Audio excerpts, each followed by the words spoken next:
Hey everyone, Dr. Eric here.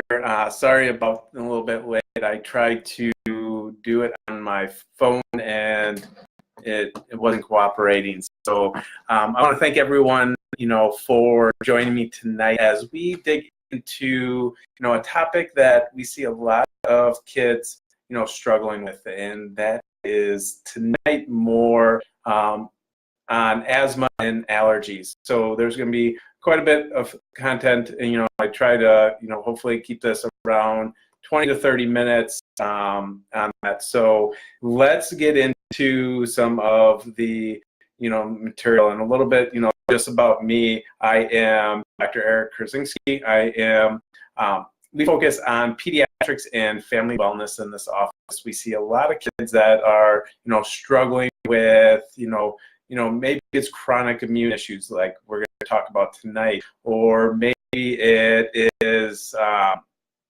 maybe we deal with a lot of neurodevelopmental issues. So we see a lot of kids with, behavioral issues, focus issues, a lot of kids with ADHD, autism, sensory processing disorder.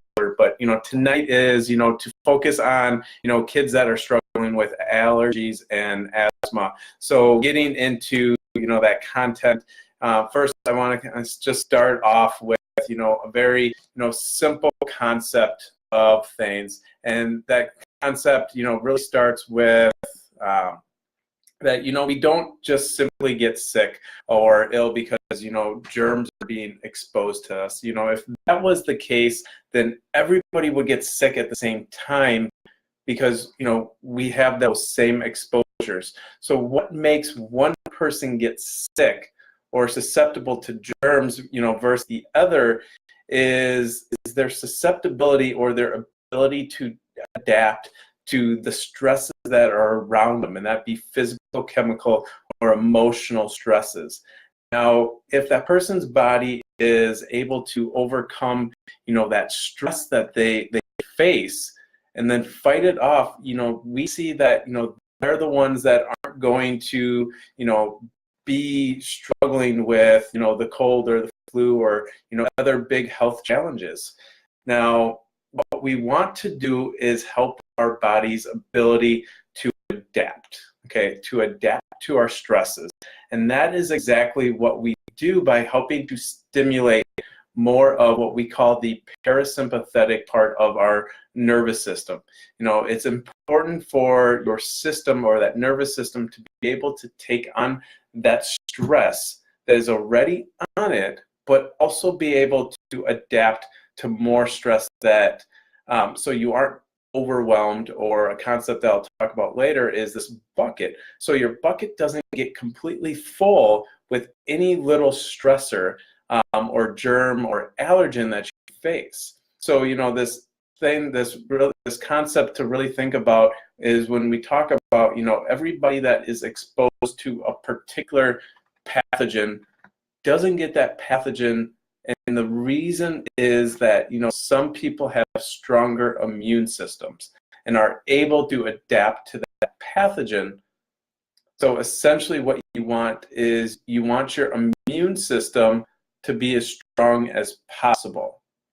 So now let's dig into the first one is asthma. So let's dig into asthma.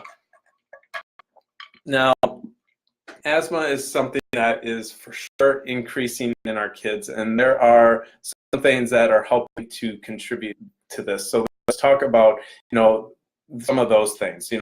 These are, there's obviously, we all know that there's more chemicals in our environment that can cause more irritation to, our lungs. So, the way that you can help this is, to help limit the amount of chemical exposure your kids are experiencing. Think about, everything from, laundry detergent to plastic to cleaning supplies to the toothpaste to the, shampoos, all these things that, they're exposed to, cleaning, all these things, they all have chemicals in it. So we really need to be aware of that. So when you have kids that are suffering from more allergies, you have to be very mindful of the chemical irritants in their environment, because plays a big factor on that. So now another reason why, you know, we see a lot of allergies is C-sections. Okay, so this isn't, you know, this isn't something that most people correlate, because, you know, asthma typically doesn't start or, you know, kick in until about 4 to 5 years of age, and C-sections are a lot further down the road than in there, you know. But we typically like to, you know, providers or people in general just tend to like to correlate, you know, this happened and this is the result. You know, I fell off my bike and the result was I scratched my knee.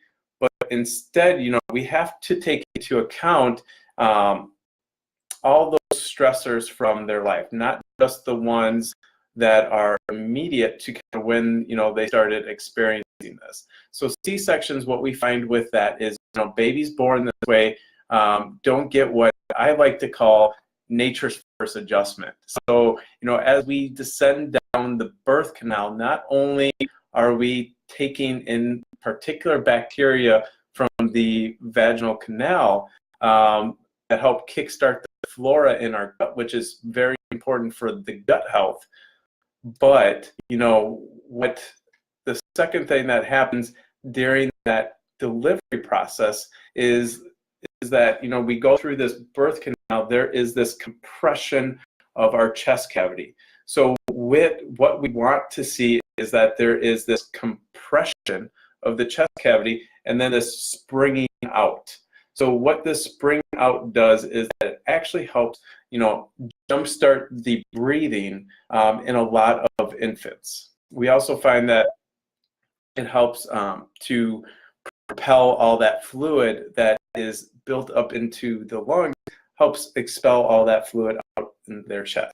You know, when we have those kiddos that went through a cesarean and didn't get that chest compression, you know, and that spring effect, we see that they can have a lot more, you know, chest colds going on. We see these kiddos that also go through a lot of very early history that is very similar to, you know, what we see is a lot of croup, or we see a lot of asthma or upper respiratory infections or even bronchitis. So, you know, this is something to keep in mind if now your kid is also dealing with allergies or asthma. So, so, you know, that's something to take into effect. Now, you know, another thing that, you know, I think is really causing a lot of this is our germ killing frenzy. You know, this is our Purell, this is our antibacterial soap.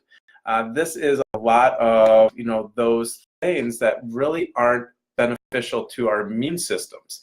You know, there have been studies that have been conducted that, you know, children that grow up, you know, on farms or grow up around dirt, you know, they have a lot more exposure to quote unquote germs actually, and have a much healthier immune system, and most important, expression of that immune system than kids that grow up in a more sterile environment. So remember that, you know, when your kiddo starts to shove things in their mouth, you know, yes, there might be some things that we may not want them to have in their mouth, but that's their way of building their immune system. That is their way of exposing their immune system to small things, and, you know, small things, because over time, you know, it builds up and helps their immune system to get practice. You know, I like to think of the immune system as, you know, as troops in this army that you have to send into battle scenes and practice with them before, you know, sending them over to war. You know, we want them to be as strong as possible before anything happens to that system. Now, remember, this is an important thing for your kiddo's immune system, but also for your immune system, mom or dad. Okay? So now another thing is, you know, we also find that we think about these different factors. It goes against a different way of thinking than, you know, we've been taught to think. You know, if not every child in your household is dealing with asthma, you know, then they're all exposed to the same allergens, they're exposed to the same toxins, they're exposed to the same chemicals. So if they aren't dealing with asthma, there's got to be something else that is a big factor to why, one child has asthma and the other child doesn't. This is a very important concept that I think, if we truly just thought about what I just said there, we would start to think that, hey, is it really this allergen or toxin or chemical, or is it something that is actually going on in my kid's body? Because I have 2 kids, but they're exposed to the same thing, but only one deals with something. That's something to think about. And is it that cesarean? Is it the germ killing frenzy that we're on? Birth history might be it, but like I was talking about earlier, the biggest component that we have to look at is their ability to adapt to those stressors, or more importantly, their inability to adapt to those stressors. So, if they are not able to fully adapt, then we start to see that there is this neurological component that comes in and weakens the system and doesn't allow them to have that full expansion, and has more of a susceptibility in the immune system than other kids would. So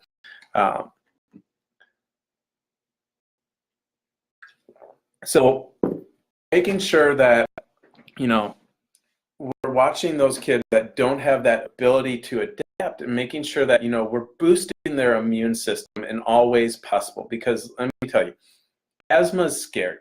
Okay, there's a lot of components that go into asthma, like troubles breathing, restriction, tightness, panic, and even anxiety. And it's very stressful and it's very scary, especially when we're talking about a 4, a 5, an 8-year-old who's dealing with this, and they're going into an asthma attack. That's very scary for a parent and also for that kid. So things to think about. Physically, let's talk about what's physically occurring. Is that we have this diaphragm, which is the surrounding muscle around our lungs, and it's our primary muscle that helps us breathe. So this is what helps jump starting our breathing to occur. Now, what we find very commonly is that when we have children coming in with asthma challenges, we tend to see that there's a lot of restriction within that diaphragmatic area of the spine and the nervous system, which is just below your rib area. So if you kind of just drop off of your ribs, that's where we find a lot of that. What we also see is a lot of kiddos have this, this forward posture, or this, this closed off posture, which is a big sign too in itself. As we start to work on that area, we start to see that kids are able, to take, deeper breaths. Another component is that we tend to see in kids that deal with asthma is the lower part of the neck, or what we call the cervical spine of our nervous system, that really connects to the breathing reflex. Breathing for us is subconscious. I hope it's subconscious for all of us, because I'm hoping you don't have to think about breathing, because otherwise that's a struggle. What are you going to do when you sleep, right? It just happens, and we don't have to think about it. So what occurs in the lower neck area is what we call this sympathetic plexus. And essentially what that is our stress response system. So when we see that, there is tension in here, we tend to see a difference in breathing. When there is a stress response, it kicks on the breathing to be, very shallow and rapid. So, this is, if you've ever been around someone that, has gone through an asthma attack, this sounds a lot like, these characteristics sound a lot like an asthma attack. We also see that, this area goes a lot with anxiety. Research shows that there is I think it's a 45% decrease in the number of attacks, asthma attacks after chiropractic care. 45% decrease. That is huge. 45% decrease in the number of asthma attacks after chiropractic care. How huge is that? You know, and that was done mainly on children. That is awesome. That's such cool research that, you know, shows, you know, the benefits of chiropractic and the benefits it can have on, you know, helping kids with asthma and also adults on that too. So, you know, things to think about. Now, let's transition more from asthma to allergy now, you know, because there's a lot of things that can be allergens, and it's not just pollen. It's not just the pollen that's overwhelming your body. It's, you know, what it's doing is it's showing us that your body is inappropriately perceiving the allergens as threats. That word perceive is a huge word, you know, because we take in information, we perceive everything that goes into our, you know, our body, our nervous system, and your body is, when we deal with a lot of this, is perceiving it as a threat. It's hypersensitive to that. But when we have things that are overwhelming to our system, your body is tagging it, and, you know, we'll talk about this concept in a little bit later on as I talk about allergies. So let's talk about, you know, some common signs of allergies, and that's, you know, itchy eyes, you know, watery eyes, sneezy skin, or sneezing, skin rashes. Even more serious things can happen as well, you know, especially if you're one that, you know, deals with a lot of allergies. You probably maybe have experienced some more of those serious things. So, you know, the question for you guys, or, you know, more of a statement more is, or less, is that you think about if everyone reacted the same to these common substances, and we all had the same reaction, then we can blame the substance. Kind of like that same concept that I talked about earlier, you know, but instead there is a difference in how we are susceptible to those. So what is it that is causing our system to react, you know, one way versus the other? So now this is a question that is very interesting. How our body is perceiving that allergen as a threat, and that is because, you know, it depends on how much it is perceiving it as a threat, as the level of response that we are seeing. So, you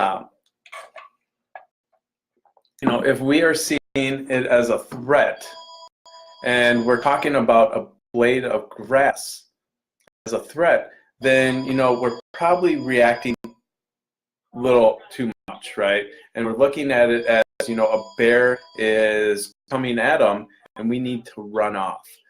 But what we see is there's an imbalance between the allergen and how the body is being able to react to that allergen.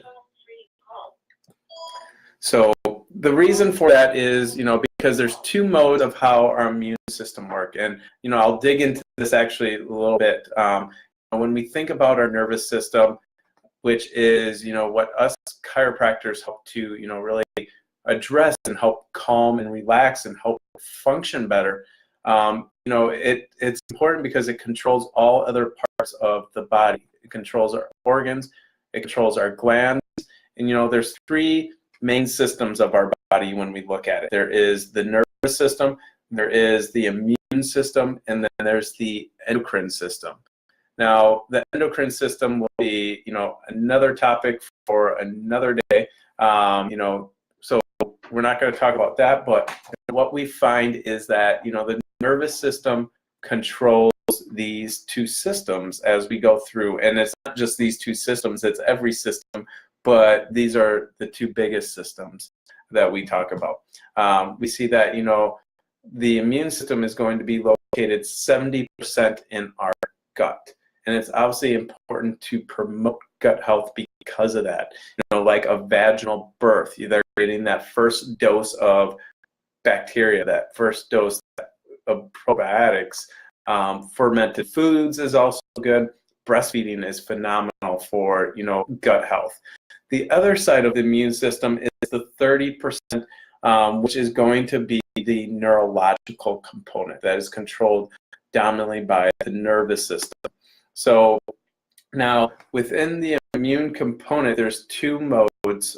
We have this Th1 and this Th2. Now the Th1 is all about externalization. So, when we think about this, your body's trying to get out, of your system. That's why we, with this externalization, we get watery eyes, we get, runny nose, we get maybe sneezing, skin reaction.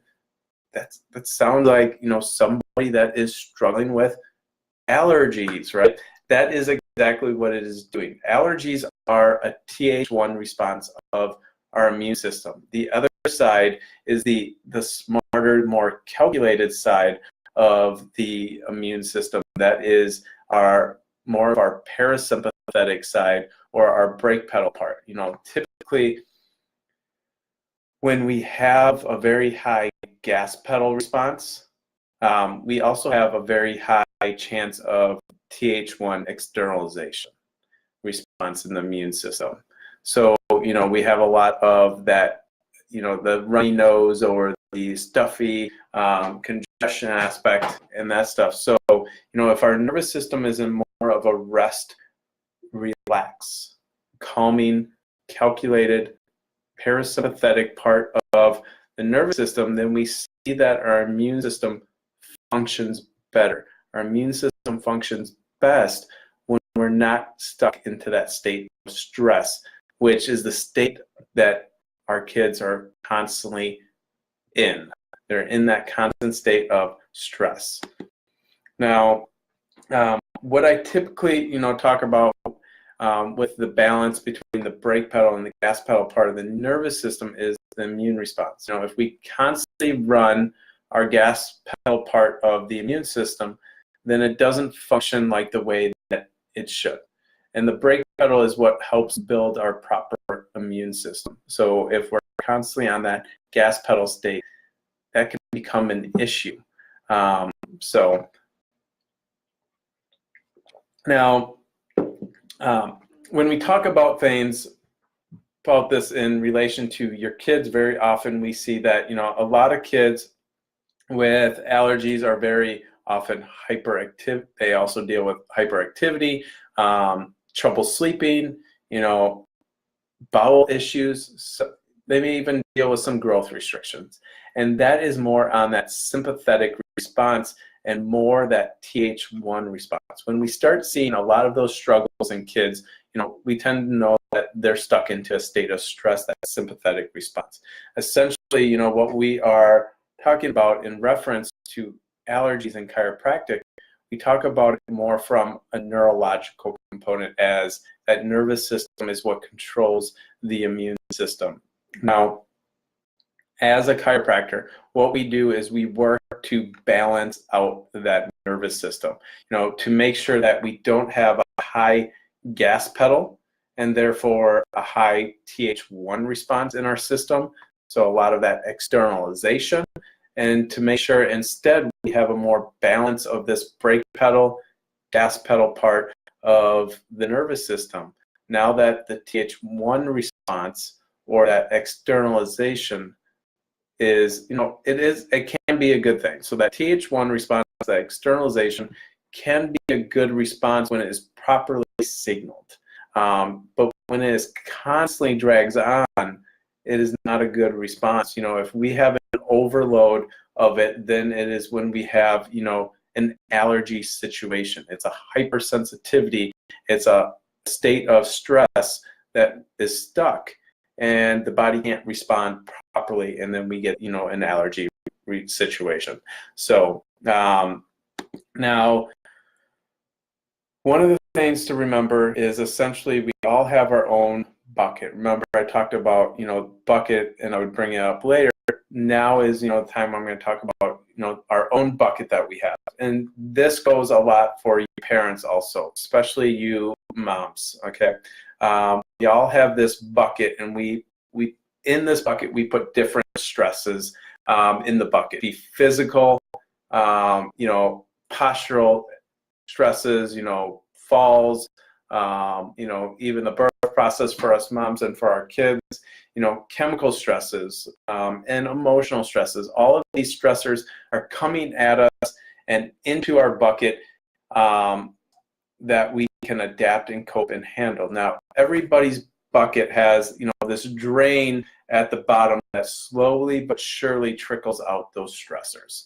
What happens very often is that in the cases of an overfilled bucket, we start to see that, the stressors coming out from the bottom of the bucket, are coming out slower than what's actually coming in. And, we get this overflow effect, because obviously if they're not going out fast enough as they're coming in, that bucket's going to fill, right? It's just plain old common sense on that. In chiropractic, we talk about, increasing the size of your bucket, because we allow you to adapt to that high level plus more. Essentially what we're doing is allowing you to, go from a drain this big to a drain this big, giving you the ability for those stressors to drain faster, or giving you a bigger bucket by stimulating more of that brake pedal part of the nervous system through chiropractic care. Now, with allergies, you can think of it as that your body lost the ability to adapt to the water coming into the bucket.